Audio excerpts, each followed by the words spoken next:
If you looked outside through the cafeteria windows, it seemed like a perfectly normal day. The sun was shining, birds were chirping, a regular day, a beautiful day even. But inside the cafeteria, things were anything but normal. All around me, kids and adults were screaming. I tried to shut out the chaos for a second and focus on the sunlight. Just breathe, I told myself. Count your breaths. Calm down. 1, 2. Yeah! Came the ear-piercing yell from behind me. My computer is covered in pudding! Pudding! I spun around to see Zoe Winters, the most popular girl in my class, standing in front of a display table where her science fair project had once stood. When I had walked into the cafeteria carrying my own project, I noticed how neat the whole thing was. The letters that spelled the project title, coding and circuits, across the top of the board. The computer and circuits and batteries set up in a display at the front of the table. Now it was a mess that mostly resembled a pudding waterfall. Pudding dripped over the title, smeared across the letters, so it said, Cod Circus. Pudding filled the keys of the computer keyboard, but I really cringed when I saw something even worse than ruining an expensive computer. Zoe hadn't noticed yet, but there was also pudding in my hair! Chocolate pudding in my hair!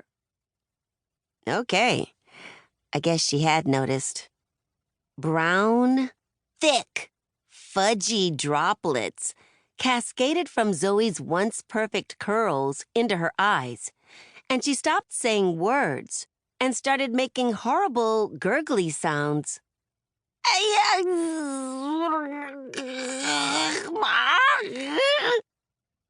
I was going to go over and help her when a streak of something yellow flew past my ear. I looked behind me to see that it was creamed corn. It had been launched with the accuracy of a fastball, landing dead center in a huddle of screeching first graders. They were sheltering in the corner with their teacher, screeching and giggling at the pudding waterfall. But now that it was raining corn, they started panicking and running in circles. Except for one kid who must have been hungry because he started trying to catch the bits of flying corn with his mouth. Mommy, I don't like corn, wailed the kindergartner. She took off running at top speed to try to get as far away from the corn hurricane as possible. No! Stop! I yelled after her, but it was too late. She skidded on a gross mixture of pudding and corn that was waiting on the floor like a cartoon banana peel, her light-up gym shoes slipping and sliding as she struggled to stay upright. Desperate, she grabbed the nearest solid piece of furniture, the corner of the display table where my best friend Jada was trying to guard the scale model she had built of a suspension bridge. It was a work of art. I could tell Jada must have fussed over it for weeks. It wasn't any old thing she made out of a kit.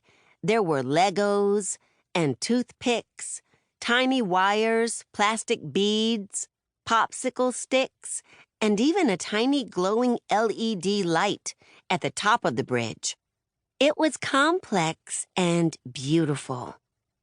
The little kid grabbed the table and Jada froze, seeing her creation in danger, but not knowing what to do.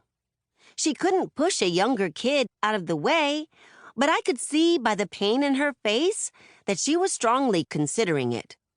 No! A voice screamed, and when they both turned their eyes on me, I realized that the voice was mine. Have you ever seen one of those videos that shows an avalanche coming down a mountain in slow motion? Imagine that, but replace the snow with Legos and toothpicks and beads, And you'll see what I saw as Jada's project came tumbling down onto the small girl sitting pitifully on the floor in a puddle of pudding.